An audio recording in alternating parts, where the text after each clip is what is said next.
Assalamualaikum warahmatullahi wabarakatuh. Alhamdulillahirabbil alamin.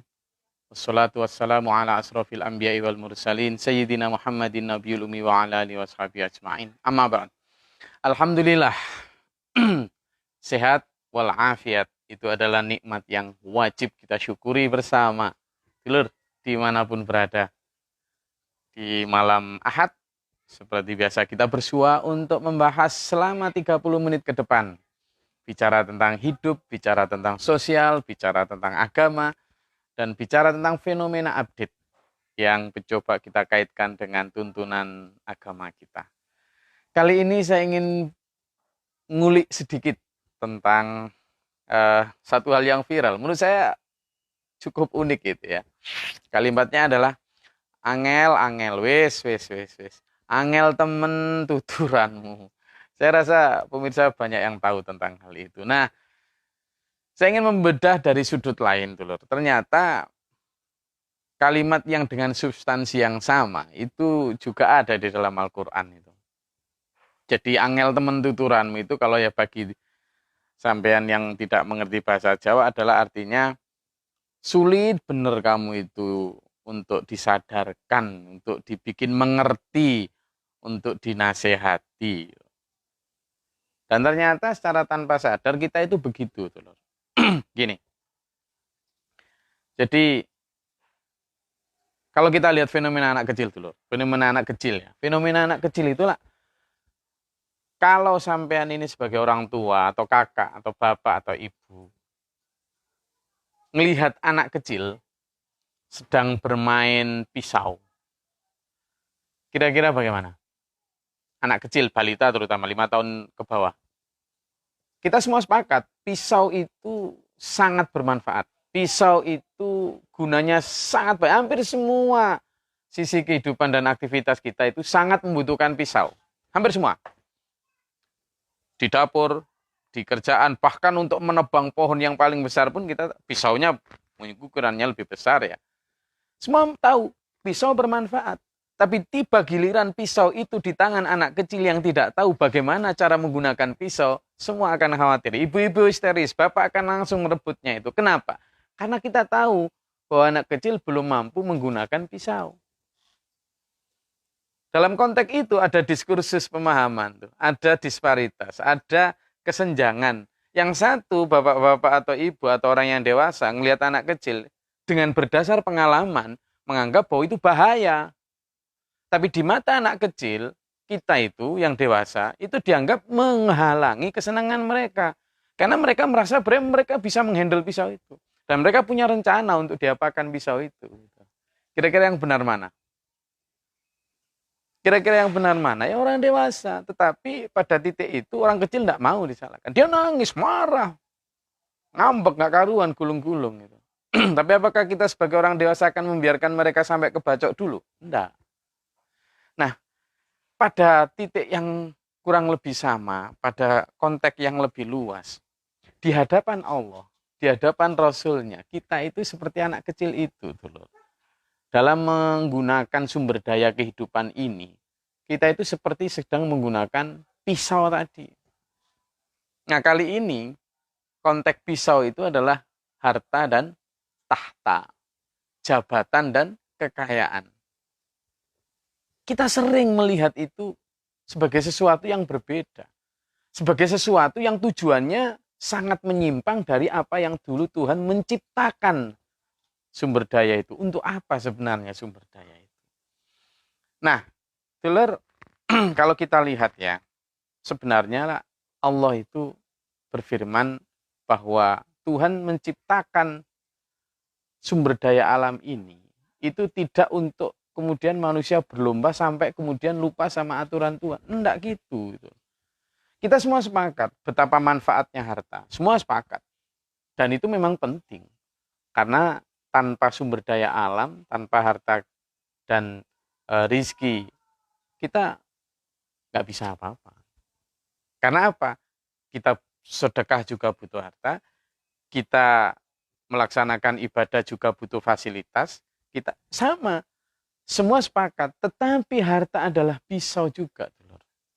Dimana kalau kita masih belum punya keimanan yang cukup untuk menggunakan itu sesuai aturan Tuhan, cenderungnya kita adalah tergores, terlukai oleh harta itu. Atau paling tidak kita akan terpalingkan dari tujuan awal kita memiliki harta dan kekayaan dan juga jabatan. Dulur, dalam kisah dan sejarah Nabawi, sejarah sirah Nabawiyah, ya, sejarah para nabi terdahulu, itu kita sudah diberi kisah. Pertama Korun. Korun di masa Nabi Musa alaihissalatu wassalam. Korun itu selain muridnya Nabi Musa, juga konon adalah masih kerabat dengan Nabi Musa. Artinya tahu betul bagaimana ajaran Nabi Musa. Tapi lihat, suatu saat Korun minta kepada Nabi Musa agar didoakan menjadi orang yang kaya, agar dibantu, direstui. Waktu itu Korun sebenarnya ya berkecukupan biasa aja dalam level ekonomi yang biasa, cukup tapi. Dan dia taat dengan aturan ajaran Nabi Musa.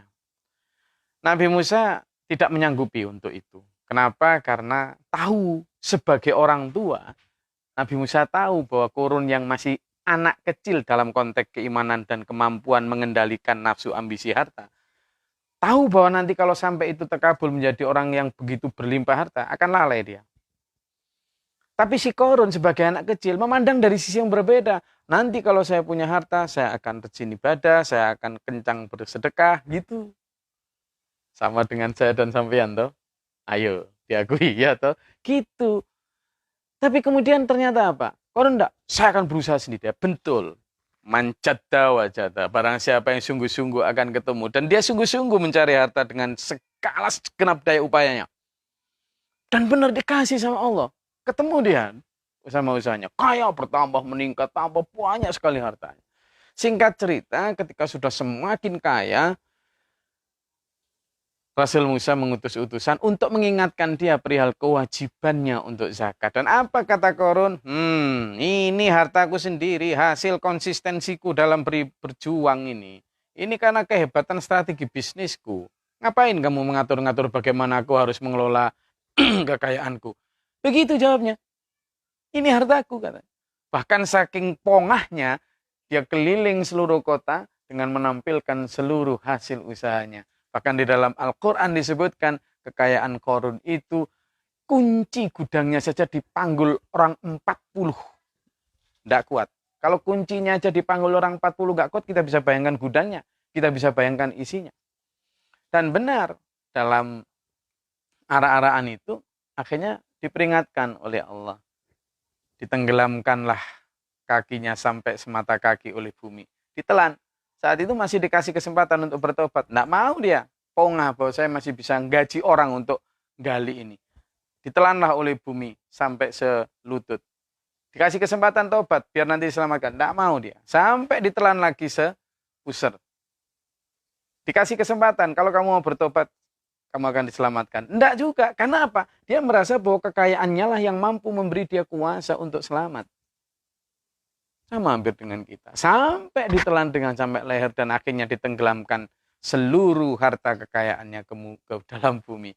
Itulah kenapa sekarang kalau kita nemu barang-barang indah atau barang-barang mewah di dalam perut bumi, di dalam tanah, kita sebut sebagai harta karun. Ini sebenarnya dari kata korun. Kalimat ini dulu memberi kita bukti bahwa angel temen tuturanmu. Sudah diberitahu. Nabi Musa sudah ngasih tahu. Warning sejak awal. Dan tidak mudah. Di masa Nabi Muhammad SAW juga ada kasus Sa'labah. Dan kita juga demikian. Dulu. Beberapa hari yang lalu, kita mendengar kabar seorang pejabat dengan jabatan kursi basah lah istilahnya. Dan dia juga kekayaannya melimpah. Jabatannya basah, kekayaannya melimpah. Ternyata dia terkena kasus rasuah atau korupsi. Dan saking depresinya setahun ini kasusnya berjalan, kemarin dijemput kejaksaan, akhirnya naudzubillah min dzalik menembak dirinya di toilet kejaksaan. Waktu mengejar jabatan itu, waktu menumpuk kekayaan yang berlimpah-limpah, itu apa kira-kira dalam mindsetnya, dalam pikiran, dalam mimpinya, dalam keinginannya, dalam cita-citanya, agar hidup bahagia dulu. Tapi dia lupa bahwa harta itu bak pisau bermata dua yang bisa menjadi berkah tapi juga bisa menjadi laknah. Nah, karena anak kecil, keimanannya masih anak kecil tadi, sehingga kemudian pisau itu menggores dirinya.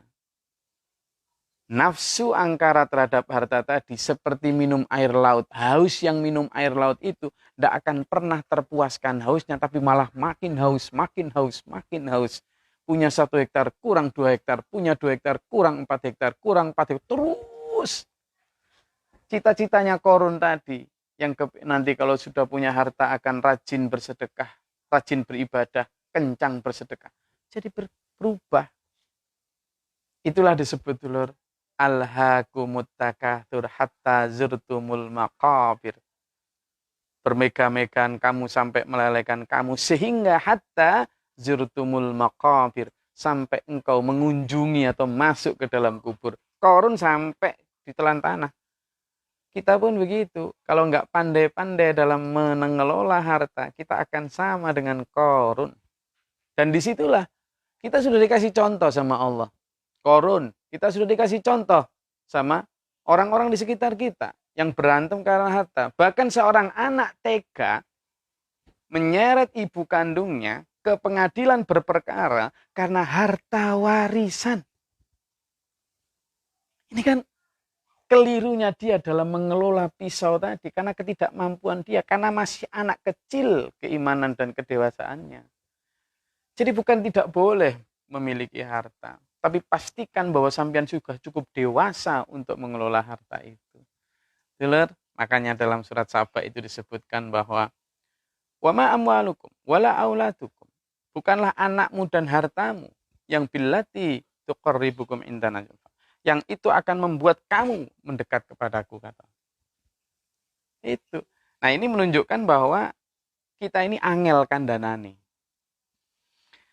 Dalam hal harta, lalu dalam hal jabatan, kita sudah punya kisah juga tuh, seperti Fir'aun.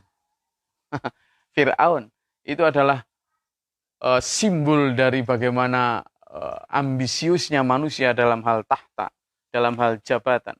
Bagaimana Fir'aun bahkan saking ambisiusnya dalam hal tahta, kalau bisa dia menggantikan Tuhan yang Maha Kuasa. Hanya dia menyuruh Haman sang insinyurnya itu untuk membangun menara setinggi mungkin. Dia bilang, saya akan menemui Tuhannya Musa, katanya. Saking ambisinya itu. Gitu. Ya kayak orang-orang sekarang, itu. Saking ambisinya sampai menganggap akhirat adalah ramalan masa depan. Itu karena itu tadi, saking kepinginnya melanggengkan kekuasaannya itu. Tak mau. Sehingga saking khawatirnya agar kuasaannya tidak didongkel oleh siapapun, seluruh bayi-bayi Bani Israel yang laki-laki dibunuh, disembelih tuh.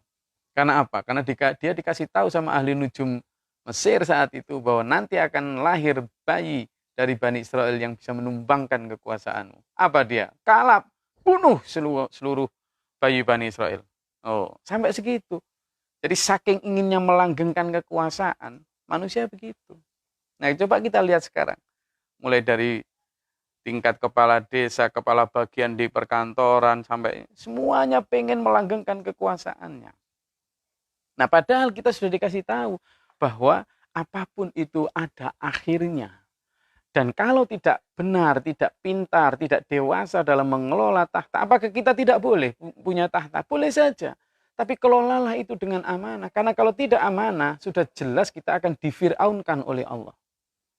Kita akan dijadikan seperti Fir'aun. Dan kita mau tidak mau akan begitu. Kalaupun tidak ditenggelamkan di Laut Merah, kita juga akan tetap ditimpa bumi. Kita akan dikubur dulu. Nah, kesalahan dalam mengelola itu seringkali kemudian membuat manusia ini tidak kunjung bisa paham. Kita itu selalu menjadi kerbau yang dungu, yang selalu terperosok di lubang yang sama. Makanya dulu, angel teman tuturanmu, itu kan begitu. Ada dalam salah satu surat itu, dalam surat Al-Furqan. Ya. Dalam surat Al-Furqan, di ayat yang ke-43 itu, A'udzubillahi minasyaitonirrajim, ara'aita man ittakhadha ilahahu hawahu. Muhammad, tahukah kamu siapa orang yang menjadikan hawa nafsunya sebagai Tuhannya? Jadi kalau dulu di masa Nabi Muhammad SAW, Manusia menjadikan berhala sebagai Tuhan, ya toh? Patung apa segala macam. Sekarang kita umatnya Nabi Muhammad memang tidak menyembah patung. Tapi kita ada patung lain nih. Berhala lain. Apa itu? Berhala harta. Apa itu? Berhala jabatan. Apa itu? Berhala ilmu. Berhala ilmu, iya. Kita ini mendewakan ilmu. Kalau lulusan ini, lulusan itu seolah-olah sudah layak disembah. Tidak mau diperingatkan yang lain. Paling gampang menuduh orang lain. Keliru, salah, kafir, dan lain sebagainya. Ini namanya kita memberhalakan ilmu. Dalam hal jabatan juga begitu. Seolah-olah kekuasaanlah yang paling penting di muka bumi ini. Ya. Kekuasaanlah yang paling penting di muka bumi. Maka kalau kita bicara kekuasaan, orang akhirnya memberhalakan kekuasaan. Orang akhirnya memberikan porsi yang berlebih dalam hal kekuasaan, sehingga seolah-olah kekuasaan itulah yang paling penting untuk diburu di muka bumi. Mengalahkan keluarga, mengalahkan ini dan lain sebagainya. Nah ini berarti sama kita memberhalakan kekuasaan. Kita tidak kunjung belajar dari Fir'aun. Di situ disebutkan, Ara'aita man ittakhadha ilahahu hawahu. Tahukah kamu siapa yang memberhalakan hawa nafsunya, menuhankan hawa nafsunya? Disebut afa anta takunu alaihi wakila. Apakah kamu akan menjadi pemelihara mereka, Muhammad? Ayat yang ke-44. Disebut A'udzubillahi minasyaitonir rajim. Am tahsabu anna aktsarahum yasma'una aw yaqilun. Muhammad, apakah engkau mengira bahwa mereka kamu mengira anna aktsarahum, kebanyakan manusia itu, yasma'una, mereka mendengarkan pelajaran, atau yaqilun, mereka memikirkan pelajaran yang kau sampaikan? Enggak. Inhum illa kal an'am. Mereka tidak lain hanyalah seperti binatang ternak. Kal an'am. Seperti binatang ternak. Kalau kita lihat misalnya ya, binatang ternak itu kita binatang ternak, kalau kita lihat binatang ternak itu kan kita melihatnya seperti misalnya gini. Kalau binatang ternak itu diperintah, kamu jangan ke sana itu. Kamu jangan ke sana. Atau kerbau misalnya, kamu jangan makan itu gitu. Maka kira-kira kerbau itu gimana? Gitu. Nggak kan, Mas Mbak Afi, kalau kita bicara kerbau, misalnya kita perintah jangan makan ini, kira-kira dia akan menuruti kalimat kita atau masih jujur makan itu? Masih. Nah ini yang kita pikir, bahwa kenapa Quran menyatakan kita itu seperti binatang ternak. Karena kita ketika diperingatkan, jangan ini, jangan itu. Misalnya diperingatkan, manusia, sholatlah jamaah ke masjid. Apakah kita, kebanyakan kita gimana? Apakah kita mendengarkan itu? Enggak. Kita malah sholat sendiri di rumah.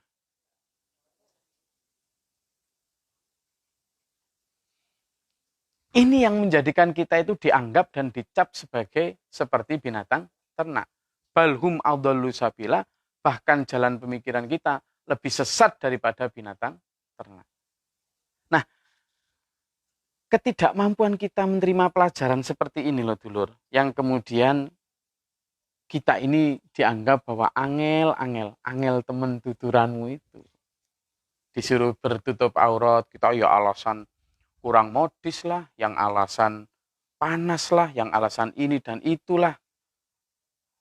Ini yang menjadikan kita kemudian dicap Al-Quran itu, mereka tidak mendengar, mereka itu tidak memikirkan pelajaranmu, itu loh. Mereka itu seperti binatang ternak, bahkan lebih sesat. Kenapa? Kalau binatang ternak itu loh, ya, misalnya makan rumput itu, kalau dia makan rumput, makan dan kenyang, sudah selesai, ditinggal dia.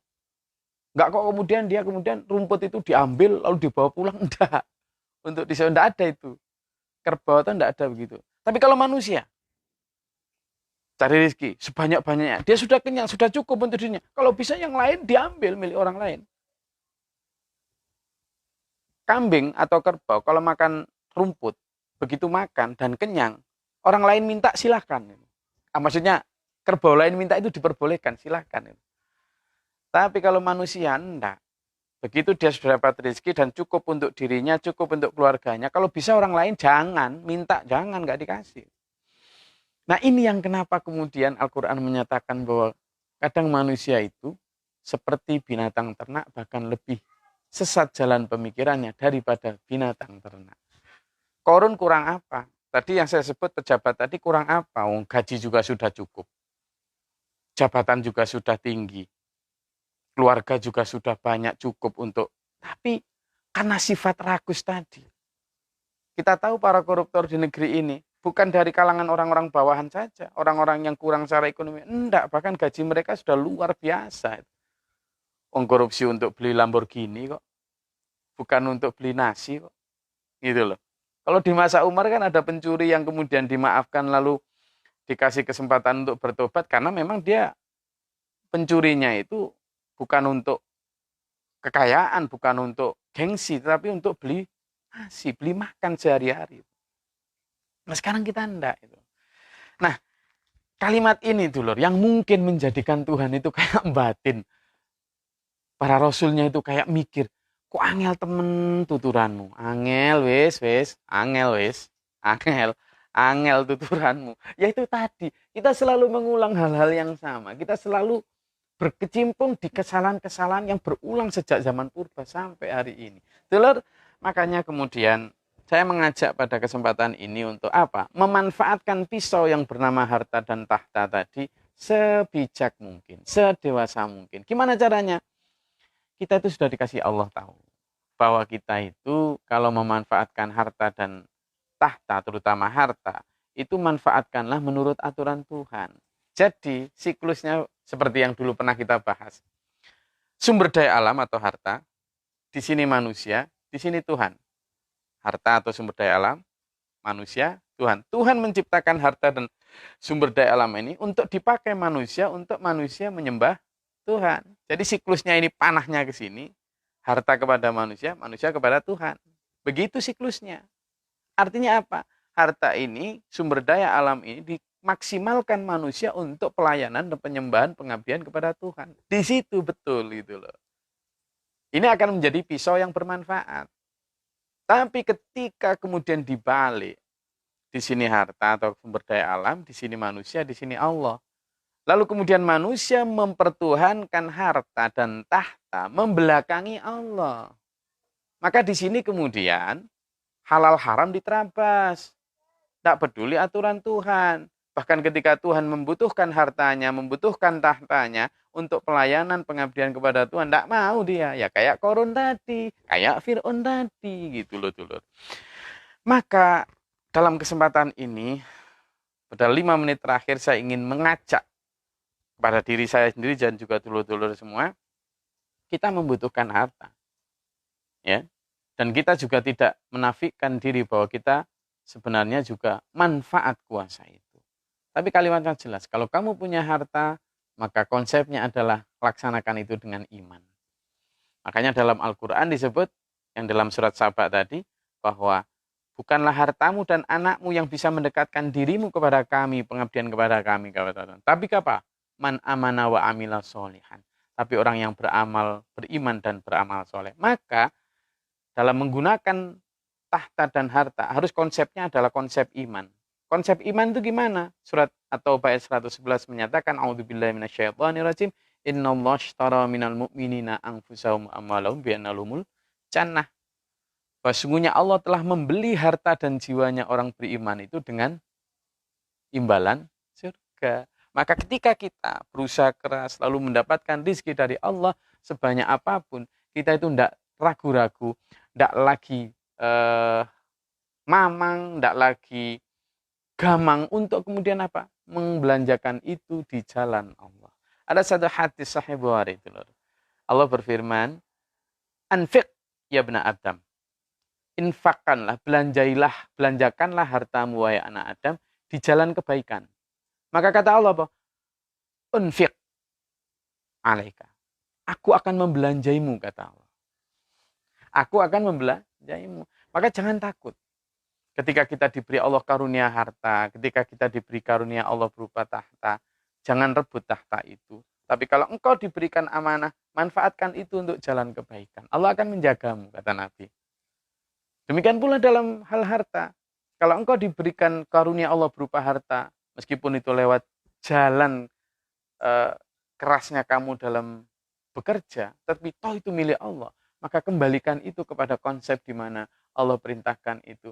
Pakai sekedarnya untukmu, lalu belanjakan sebagian besar hartamu itu untuk jalan kebaikan. Jangan takut miskin, jangan takut kurang. Karena takut miskin dan takut kurang inilah yang membuat kamu greedy, membuat kamu kemudian tamak, membuat kamu kemudian fakhsya. Quran menyebutkan, A'udzubillahi minasyaitonirrajim, asyaitanu ya'idukumul faqra wa ya'murukum bil fakhsya. Setan itu menakut-nakuti manusia fakir, kemudian dia berbuat fakhsya. Saking khawatirnya fakir, sehingga Qarun sudah punya harta sekian banyak pun takut ketika disuruh berzakat, takut berkurang, padahal banyak. Dan ketakutan berkurang ini akan memberi dampak pada apa? Pembangkangan. Memberi dampak pada apa? Kesombongan. Memberi dampak pada apa? Kekurangan yang terus kurang, terus. Sampai naudzubillah min dzalik, yang cita-citanya ingin dapat harta menjadi bahagia, tapi kemudian sampai menembak diri di toilet kejaksaan sampai hina. Naudzubillah min dzalik. Saya tidak mengajak sama untuk menyorot si korban ini. Ya.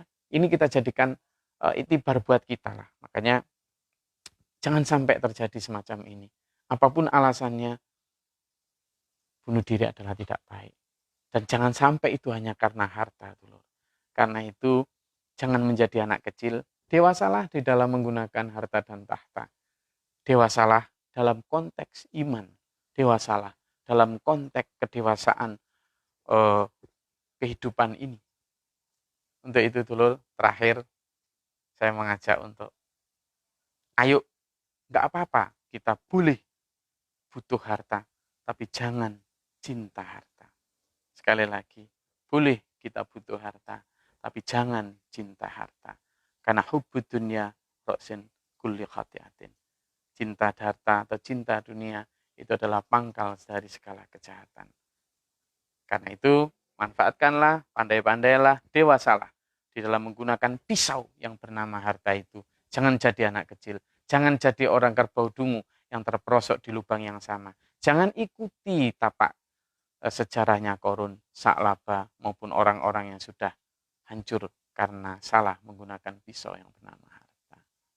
Mudah-mudahan saya dan sampean seluruh semua dimanapun berada diberikan karunia Allah untuk mempunyai kekuatan seperti Abdurrahman bin Auf, seperti Khadijah, seperti Nabi Muhammad SAW yang awalnya diberi begitu banyak oleh Allah harta kekayaan, tapi benar-benar tidak takut untuk dihabiskan atau dibelanjakan sebanyak mungkin untuk kebaikan jalan buat bangsa, agama, dan negara. Semoga dengan itu kita menjadi orang-orang yang bijaksana. Terima kasih. Itu dari saya. Salam dari Denpasar untuk dulur semua di masa krisis ekonomi semacam ini. Semoga dulur-dulur dimampukan Allah untuk bangkit dan menjadi orang-orang yang arif dalam menggunakan harta. Terima kasih. Bila taufiq wal hidayah. Wassalamualaikum warahmatullahi wabarakatuh.